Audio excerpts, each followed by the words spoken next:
Ladies and gentlemen, you're very welcome to Caleeby's Talk Sport Lunch in the Carrickdale Hotel.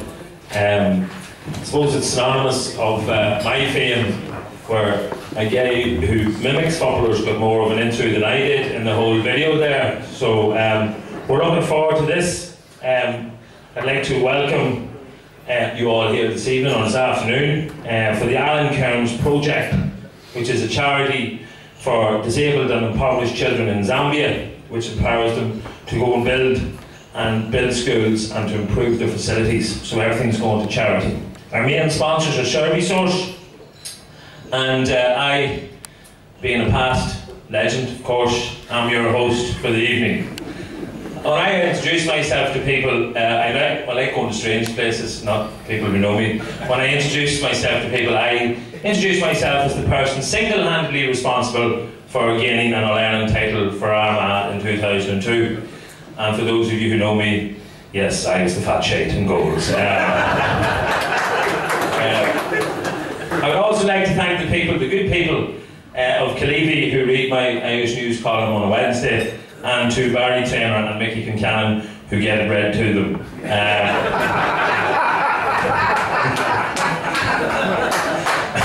We'll try to come out with a braille one for Mickey, because he is old enough. And just a quick story. I heard a story this week about a Division 3 ladies football game in Carlow. And the fullback was 44 years of age, this particular lady, 11 children, and she used her Friday night matches as a chance to vent frustration of life on every other female from the local vicinity. Well, she was a bit of a Francie Belly, basically, where the softest part of her was her elbow. But in the championship match, poor Margaret was found wanting. She was rotund, to say the least. A bit like myself in the early days. Obviously I've trimmed down, but she was a wee bit heavy. In fact, the tide wouldn't have taken this woman out, to be fair. But Margaret was full back, and the opposing manager, being a shrewd enough man, put a wee light, speedy 17-year-old speed machine on Margaret, who was causing untold damage, and Margaret wasn't even fit enough to catch her, to hit her. So Tommy was the manager, and Tommy decided after 15 minutes, it's time to make a change. So he started shouting on, Margaret, Mom, Margaret, Margaret. Proceeded to ignore her. She wasn't coming off. She'd waited all week to punch somebody. She wasn't coming off. Margaret, Margaret, come on, come on. After 5 minutes of trying to convince Margaret to come off, a shout came from the stand. Hey Tommy, would you come for a bucket?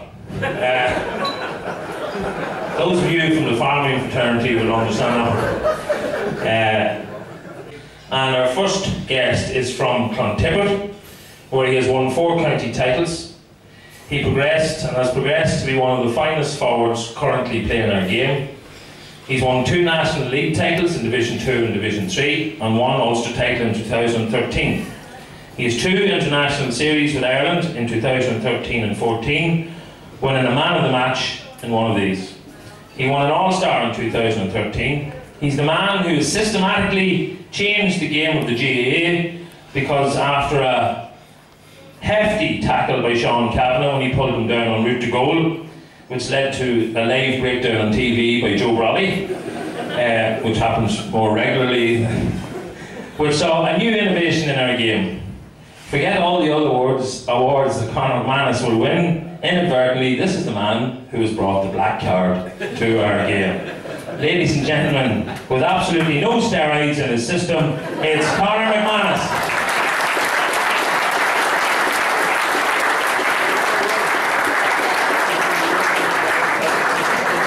Same sort of build as me, same sort of build, yeah. Our next guest is a former Mayo footballer who started his career with Belmullet, which is ironic because he had a mullet for many years, and played for Mayo at all levels as well. He's the son of the famous Willie Joe Padden. He has won 3 Connacht titles, but not having enough good-looking women in the West, he moved to Armagh because of love and the free sight. Where he now plays for Carrickdale. Could have had his picket clubs, but and he has also represented Armagh with distinction as well. A man who has over 100 appearances at county level and nearly 100 scores. That's what it says on Wikipedia. That could be anything from 1 to 100 as far as I can see. But which were most obviously were from you, I'd say Billy Joe, yeah. I think we got all your points on the intro video. Ladies and gentlemen, Benny Joe Padden.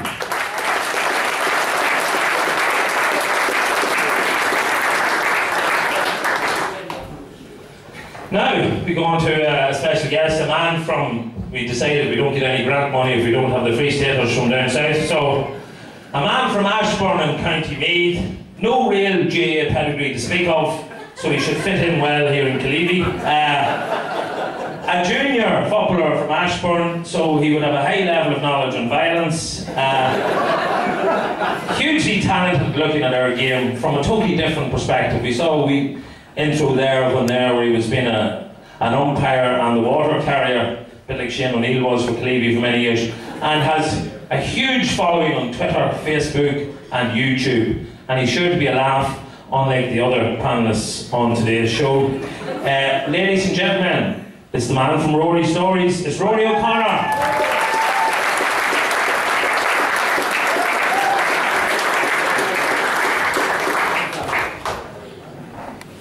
If we could have got him instead of Billy Joe, we could have had a midfielder, tell you the truth. And finally, on to our last panelist, somebody who's a total stranger to you all. What can I say about Stevie? An awful lot that maybe I shouldn't say today. A former student of mine, believe it or not, yes. When he was interviewed after the Island, he said, Benny Tierney teached me. Which says a lot about him, but probably even more about me as a teacher, to be fair.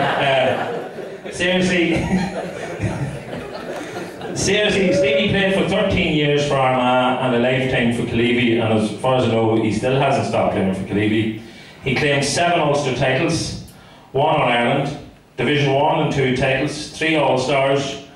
That means between the two of us, we have 3. 6 Irish News All-Stars, 3 International Rules Series where he captained Ireland and became the first player in Rules history to score over 100 points. I think finishing with 118. He was the O3 GPA Footballer of the Year, the Ulster GAA Riders Player of the Year, and will always be remembered for scoring the winning point in the 2002 All-Ireland final, even though I started that move and never, unless I'm MC an event, does it even get a fucking mention. Right. And even after all these awards, Stevie was lucky enough to have a name that rhymed with where he's from. Stevie from Killeavy. I would have been from Ballyhanker if that was the stage. Ladies and gentlemen, the one and only Steven McDonnell.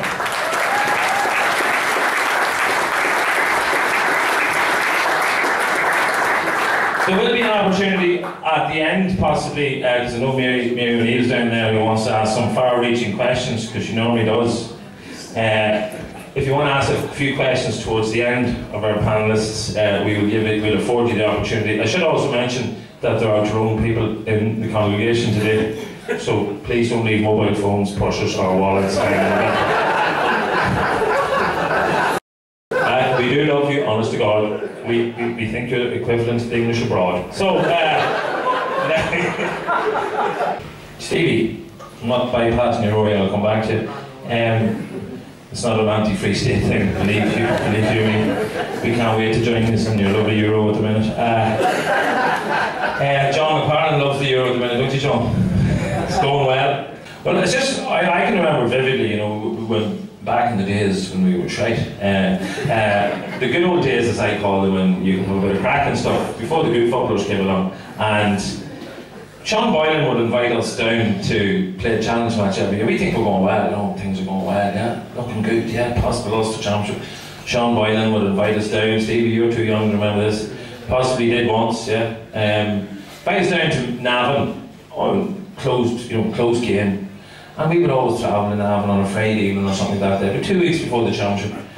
And Sean, you meet at the door, Benny, how are you doing? You're looking shit, you're looking fit. Joe, you've lost weight. Lies like that. And And you'd be welcomed, you knew everybody by their name, out on the field, the ball was thrown up, and Meath would have used this as practice.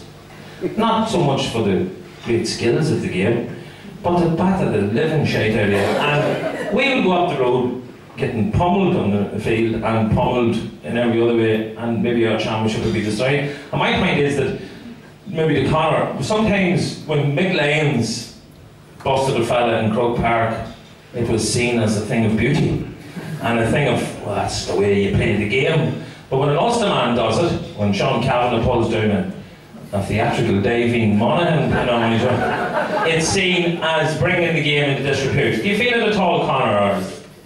Yeah, I suppose there was a thing called McLean about it.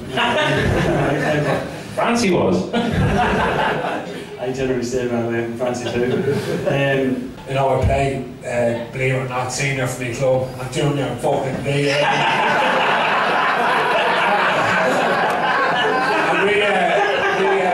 we were actually betting. Stevie told me that. Stevie told me that. Stevie says he looks good, but he's shaved. That's exactly. So we tell them about the little sideline competition we have by really. And we stayed in Maynooth, and so it wasn't a hotel, I can assure you. And Brian McLennan, the boys, got us out for training at 6 o'clock in the morning to go to Thurles Racecourse. We're down in Thurles, sorry, in a prairie in Thurles. 6 o'clock in the morning, up, frosty morning, took us to Thurles Racecourse.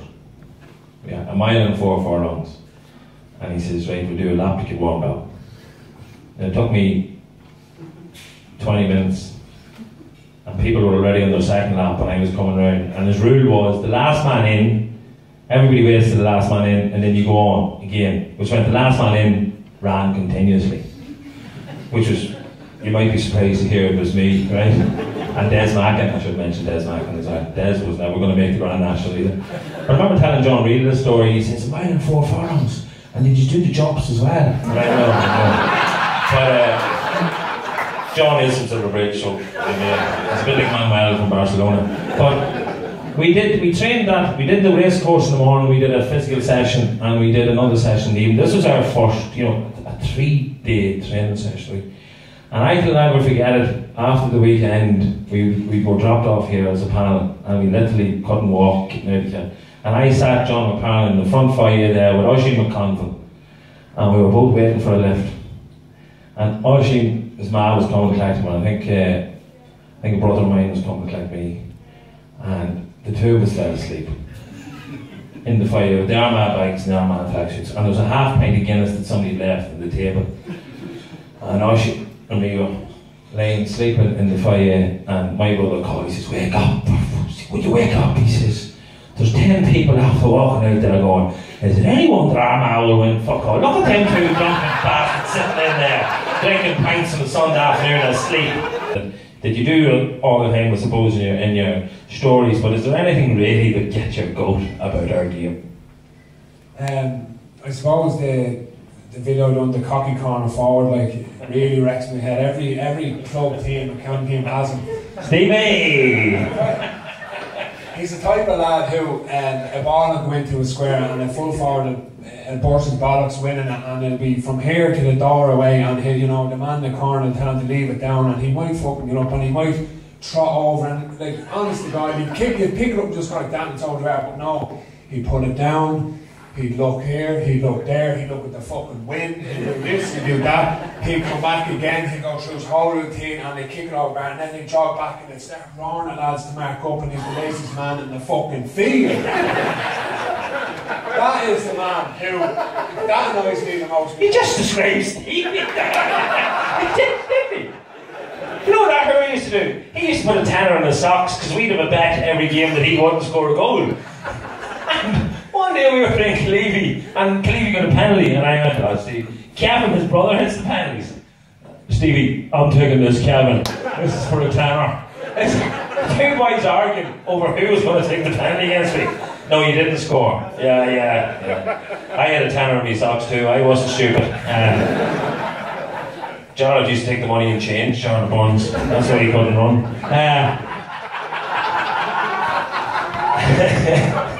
Right. Stevie, anything about the game that infuriates you? Apart from the likes of Francie Belly and Batman and Scully. People taking the piss out of corner forwards. I suppose the physicality has gone out of the game. I remember a great referee, if somebody's remember Sam McClatchy. We were playing the Grange one day. I was only a youngster, but the melee broke out, and there was a boy, John McLaughlin or something, a big fella, middle of the field. Him and Fergal McDonnell took into each other, and there was dust flying, punches flying, and the whole lot. Sam sat on the ball as the row was going on. Just sat down on the ball, and that ball was under severe pressure. I could say. It's a good job the ground was hard. That's all I'll say. But I can tell how the goals not to fight. I'm a lover, not a fighter, and I'm shit at that too. But I says to Sam, "Are you going to stop that fight?" He went, "You wouldn't call that a fight." So that was the physicality in the referee, and then alleged supporters. I heard this boy in front, McDonald's finished. Too old. Too many Budweisers. It's finished. It's time for him to hang up the boots. I just said, "How long am I in here?" He said, "You're talking about the greatest forward probably our man's ever produced." He says, "Cut him a bit of slack. He had a bad day. He'll come back strong again. He's done, Tierney. He's done. No pace. No pace whatsoever."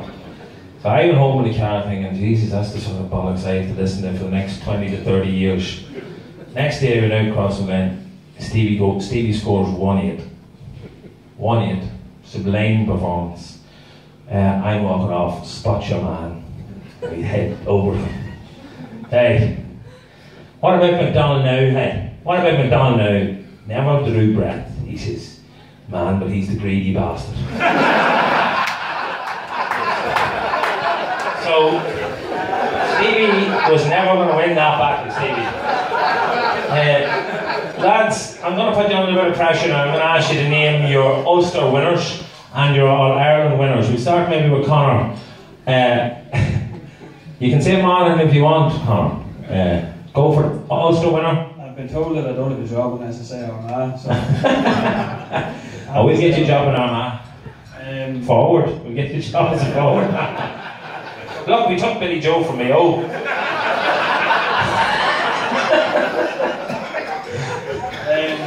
All-Ireland, I suppose, if Dublin can keep the form going that they showed towards the tail end of the league, it's very hard to look past them. But then you have Kerry reigning All-Ireland champions. They bring in, Tommy Walsh, Kieran Donaghy, Paul Galvin back into the side. Gooch back. If they can hit any sort of the form that they did last year, I think with them options in the forward line, I think they'd be very hard to talk to. Who are you telling for the All-Ireland? Kerry. Billy Joe, Ulster and the All-Ireland. Yeah, I think Donegal will be good enough to win Ulster, but I think that Dublin, and you said it yourself earlier on, they've got better defensively, and I don't think they're going to be caught like they were against Donegal again, so I'm going for Donegal and Dublin. Thank you. Rory, you can give us the Leinster and Ulster and All-Ireland if you want. Yeah, I think I have to go with Billy Joe, Donegal for Ulster for me. Unfortunately, Dublin for Leinster and All-Ireland again. Like, you can't go far away with Dublin and Kerry again. Like, I think for football, from a neutral point of view, like, I'd love to see a Dublin-Kerry final. I think that's, that'll get the best game of football. The two teams just go at it toe to toe, and I think Kerry, as because of the three lads bringing into All-Ireland in a team, are who I go for. So Kerry. Stevie? Yeah, I'm going to stick with our own county here, Betty. Good man, Stevie. Stupid enough to stick with it. I told him. He's the sort of boy you'd send on a lot of messages during the school day. Stevie, go and check us at dinner already. That's the boy. Take your time, Stevie. Take your time.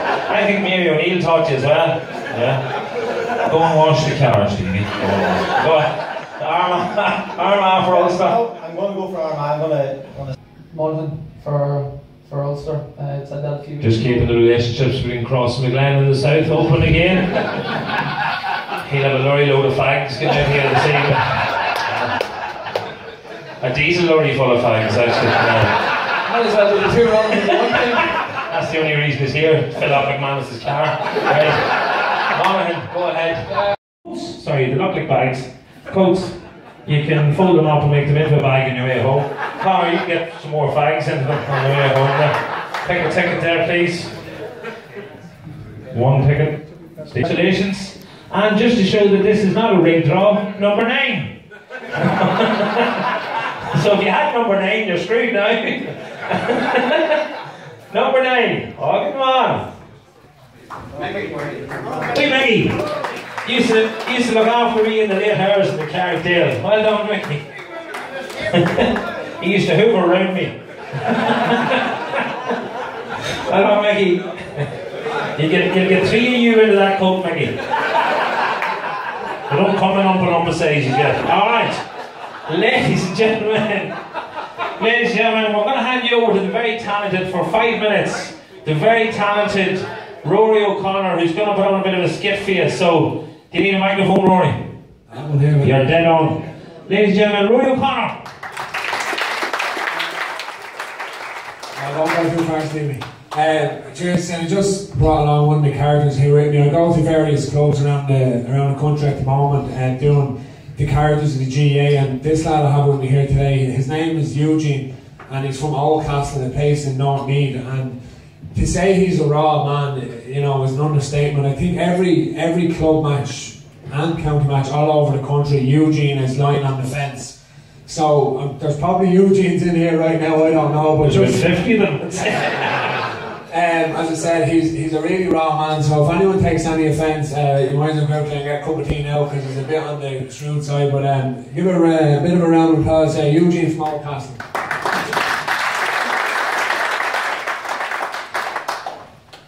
How are we? It's a pleasure to be up here over the ball. I feel a bit uncomfortable, but I'm up here anyway. My name is Eugene, and I'm fucking years going around watching football, about 40, 50 years, and just back when the Railers were an unbelievable outfit, and back when football was football. Now call me a biased lead man if you want, but the fucking one man who's after ruining football is that bollocks Cluxton from Dublin. I love nothing more than the ball go over the bar and the man would tear up and he'd drive for 90 hours and the big boys would go up and they'd claim a high ball and he'd fucking elbow and he'd drive it back in, and them days are gone because of Cluxton. The ball would go over the bar by the likes of this man or this man, and you'd be talking about good scores, or the ball would be gone again and you'd see lads hand passing here, hand passing there. It's absolutely brutal to be looking at. Does anyone here agree with me? Does the Clevey lads here in the front, lads? What is going wrong with football? I remember back when men were men and Mick Lyons and Liam Harnan used to tail end boys coming through the middle. If you lay a finger on a man now, it's a yellow card, it's a fucking black card because of this man. Have you ever met Joe Padden since he fucking went on a mad one that time? He went completely bonkers on live TV. Have you spoke to him since? Yeah, once. He said he got me an all-star. Well, there you have. You heard from the horse's mouth. Now, football has gone unbelievably professional these days. And there was one man, he was the fittest man I remember seeing in Croke Park from that club called Crossmaglen, who absolutely ruined club football up there, by the way, because they're unbelievable. But Alan Kerins, just give me, when you were in your prime, you're still a young man now, you're 30 or 31, from morning to evening, what did you have? Just tell the people, what did you have from your porridge to your fucking this, blah, blah, blah, before your Plate class, before this, before that. Give an insight here to the boys who live on Spuds, what you had when you were in your prime. Avocado would be very big with us, you know, so you have to explain to me what in the name of Jesus avocado. What the what? Is this stuff you have with your Christmas dinner, the cranberry kind of sauce? No. No, it's not like that there though. It's just like it's a nice wee flavour. We'll mix it up, a bit of banana, mix it in with your porridge, and you'll be like Superman for the rest of the day. Good stuff. And apart from whatever it's called, what else did you have to give yourself that extra bit of bite on the field? I was lucky I never got caught, but I dabbled with a bit of steroids there for a while too. Now, your man from the Independent down the back, stand up. Did you get that microphone? You did. You have it. Now that's going straight to Irish time in the morning. Alan Kerins after admitting that the footballers are on, that poor chap that's all over the paper. What's his name again? Can the man from Irish Independent leave the room so Conor can call a fucking spade here? Conor, are you all above there injecting shite into your veins? Nuts. Like for the women who's in the room here, this lad is in unbelievable nick. And that Jesus, that's like fucking hell. Benny, come here to me. Come here! Drop the mic, drop the fucking mic on the ground. Come here. Now, with your dirtiest arm off fist, hit him a slap. Look at that for serious redness. Benny, come here. 99 All-Ireland semi-final on the Lions gave you roasted. What's the memories of the game? A hateful bastard called Graham Garrity sticks out in my memory. If you bad-mouth the Graham Garrity in my company again, I'll take you out the back, I'll drive you up that wall and I'll leave you in the middle of the road, tied to the fucking ground. But you're in South Armagh, so you'll be found in a body bag outside the Mr. Kerins after saying he'll get me back. Now, Benny, we all up here, we had a bit of crack and a bit of chat. I'd like to hear Benny's opinion. Benny, who's going to win the Ulster and who's going to win the All-Ireland? Antrim for Ulster. I think they're not talked about enough. So I'm going to go for Tyrone for Ulster, just because you're here. And I holiday regularly there. There's a grand spot it is. I'm a bureau de change there. Tyrone's lovely. Lovely. If you want to go out for a meal, I don't give a shite, we haven't got much time. You Tyrone for Ulster, All Ireland, come on. All Ireland, I'm going for Kerry. Kerry, good man yourself. Now, hairstyles nowadays are gone fucking bonkers.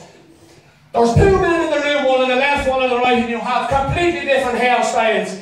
Your man, the son of the hardy man, the Willie Joe here, has something going on here, I'm not too sure. Stand up here, we'll have a look at it. Now,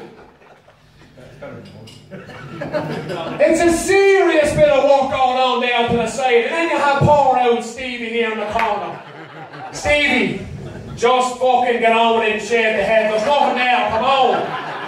Honestly, come on, lads. Now this is a head of hair. No fucking walk down there, boys. Lads, before we go, can I have a massive round of applause for Benny Tierney, because he's unbelievably cracking, he's done a great MC job. Thanks very much for coming, and I fancy the Royals to win the Leinster and the All-Ireland, obviously because we're an unbelievable setup, but thanks very much for having me and all the best. Thank you, Rory.